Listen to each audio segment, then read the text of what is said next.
Halo teman-teman semua, perkenalkan saya Ronaldo Septian Manalu.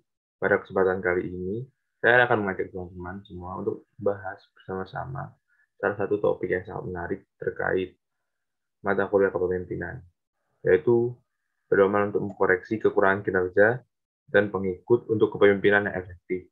Oke, mari kita bahas. Yang pertama, pedoman untuk memperbaiki kekurangan kinerja. Memperbaiki kekurangan kinerja adalah tanggung jawab manajerial yang penting, namun sulit. Orang cenderung defensif terhadap kritikan, karena itu mengancam harga diri mereka, dan mungkin menyiratkan penolakan pribadi. Banyak manajer menghindari menghadapi bawahan tentang perilaku yang tidak pantas atau kinerja yang buruk, karena konfrontasi seperti itu sering berubah menjadi konflik emosional yang gagal mengatasi masalah yang mendasarinya. Oleh karena itu, diperlukan sebuah pedoman tentang bagaimana meningkatkan komunikasi dan pemecahan masalah sambil mengurangi sikap defensif dan kebencian. Nah, dalam buku terdapat beberapa pedoman.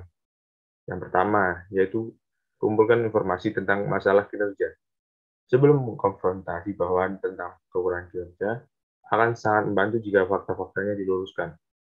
Sangat penting untuk melakukan pencarian fakta ketika Anda tidak secara langsung mengamati bawahan melakukan sesuatu yang tidak pantas. Yang kedua, cobalah untuk menghindari bias atribusi. Nah, mungkin ada lebih dari satu alasan atau kinerja yang tidak memadai, dan pemimpin tidak boleh berasumsi bahwa masalah kinerja disebabkan oleh kurangnya motivasi atau kompetensi bawahan. Seperti sebulan sebelumnya, kekurangan kinerja mungkin disebabkan oleh penyebab institusional, penyebab internal, atau bahkan kombinasi keduanya. Yang ketiga, segera berikan umpan balik korektif. Nah, umpan balik korektif harus diberikan segera setelah masalah diketahui daripada menunggu. Yang keempat, jelaskan kekurangannya secara singkat dalam istilah-istilah khusus. Umpan balik lebih efektif jika melibatkan perilaku spesifik atau contoh spesifik dari kekurangan kinerjanya. Yang kelima, menjelaskan dampak buruk dari perilaku yang tidak efektif. Umpan balik korektif lebih berguna jika mencakup penjelasan tentang alasan mengapa perilaku seorang tidak sesuai atau tidak efektif. Yang keenam, tetap tenang dan profesional. Adalah tepat untuk menunjukkan kepedulian tentang masalah atau kesalahan kinerja. Tetapi umpan balik korektif harus diberikan tanpa mengungkapkan kemarahan atau penolakan pribadi. Yang ketujuh, saling identifikasi alasan kinerja yang tidak memadai. Bahkan setelah penyelidikan awal dengan penyebab masalah kinerja selesai, Anda mungkin kekurangan informasi penting yang akan mengubah persepsi Anda tentangnya. Sangat penting untuk mendengarkan penjelasan bawahan untuk masalah tersebut daripada langsung mengambil kesimpulan tentang penyebabnya sendiri. Kedelapan, mintalah orang tersebut menjalankan perbaikan. Sangat penting untuk membuat orang tersebut bertanggung jawab untuk menangani kekurangan kinerjanya. Perbaikan tidak mungkin terjadi jika orang tersebut membuat alasan dan menyangkal tanggung jawab atas masalah tersebut. Kesembilan, ekspresikan keyakinan bahwa orang tersebut dapat berkembang. Nah, seorang bawahan yang kurang percaya diri dan putus asa karena melakukan tugas yang buruk cenderung tidak meningkat. Oleh karena itu, manajer harus mengekspresikan keyakinan agar mereka dapat berkembang. Yang 10, nyatakan keinginan yang tulus untuk membantu orang tersebut.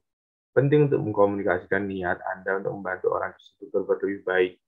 Waspada terhadap kesempatan atau memberikan bantuan pada bawahan dengan menggunakan pengetahuan, pengaruh, dan atau kontak Anda. Bawahan mungkin enggan untuk meminta bantuan jika mereka percaya bahwa itu adalah pengakuan kelemahan. Yang ke-11, mencapai kesepakatan tentang langkah-langkah tindakan tertentu. Sangat penting untuk mengidentifikasi langkah-langkah tindakan nyata yang akan diambil oleh bawahan. Jika Anda mendiskusikan kemungkinan perbaikan tetapi mengakhiri diskusi tanpa kesepakatan tentang langkah-langkah tindakan tertentu, orang tersebut dapat meninggalkan pertemuan tanpa pemahaman yang jelas tentang apa yang diharapkan untuk dia lakukan.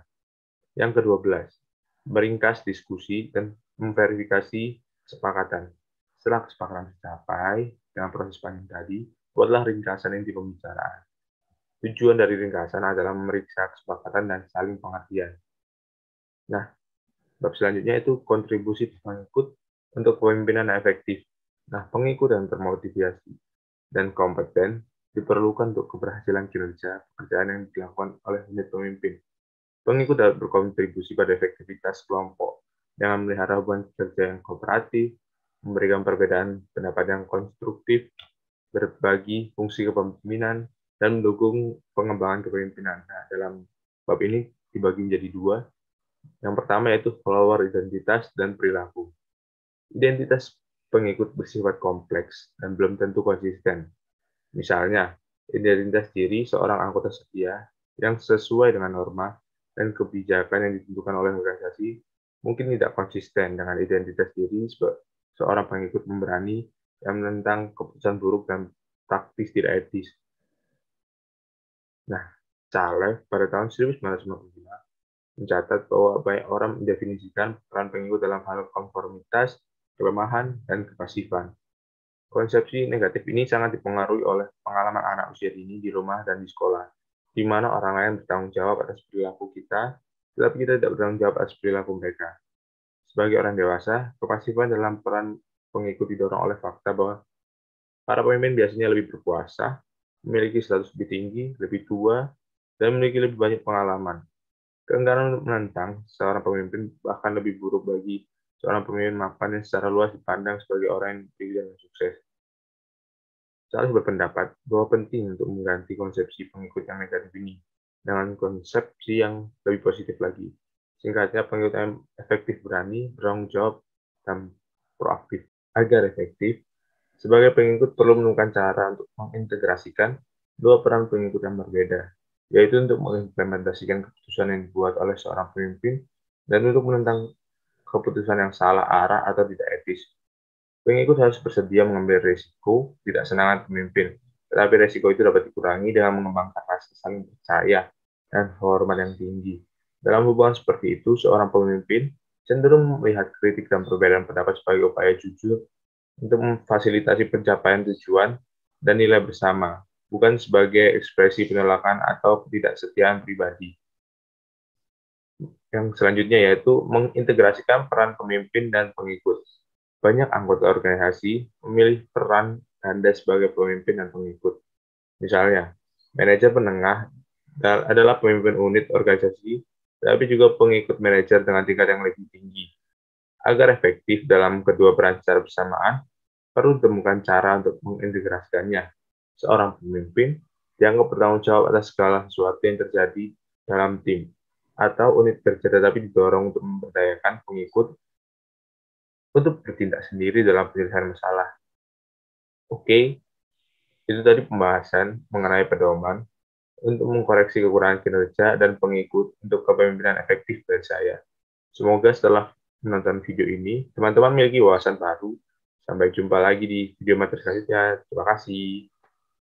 Sampai jumpa.